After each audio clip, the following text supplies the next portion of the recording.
You have been summoned. The clock is ticking. To be summoned means called for a specific action. When God summons you, He has called you. In Romans 4:17, God says in His word, I am the God that gives life to the dead. And He summons the things that we do not yet exist as though they already do.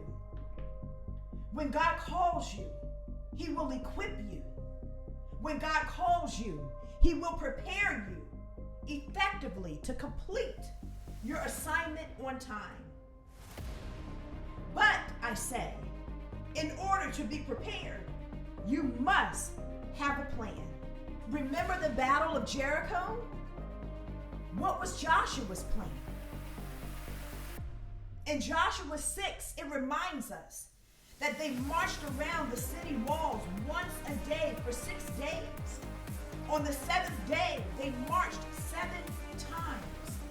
And on that 7th day, the Israelites blew their trumpets. That was the plan. So with their plan, there was a sound.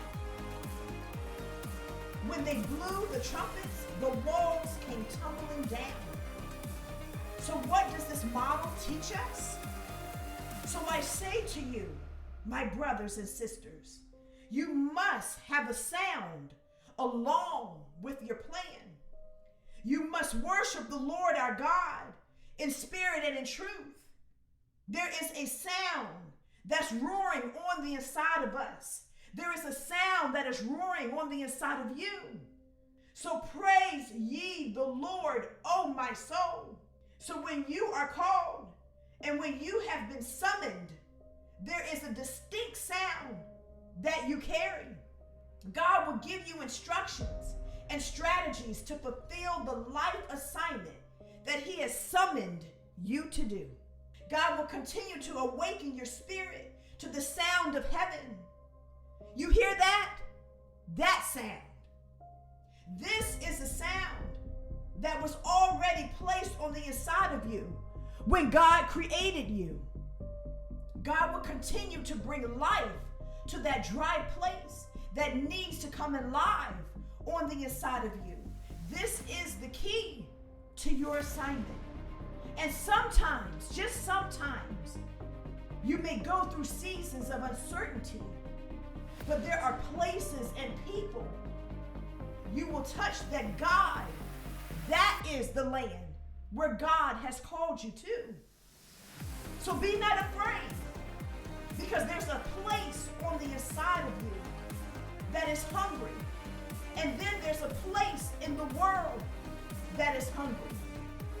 And behold, there is an appointed time where both hungers meet. In Exodus 10, it reminds us that Moses was called to lead the Israelites out of Egypt. There were plagues that came against Egypt. So the question is, what if He calls you to the dry and desolate places in people's lives? Will you go? Remember, this is the land in which God has summoned you. People and places that have suffered great loss and trauma that has paralyzed them. Will you answer the call? The clock is ticking. Will you answer the call to help revive and to bring life back into places and people that are paralyzed? The clock is ticking. So when you answer the call, in John 7:37 through 39, the Bible tells us, from within you shall flow rivers of living water. So when the hunger on the inside of you meets the hunger in the earth, we must go. You must go. Egypt was full of calamity, oppression, and bondage.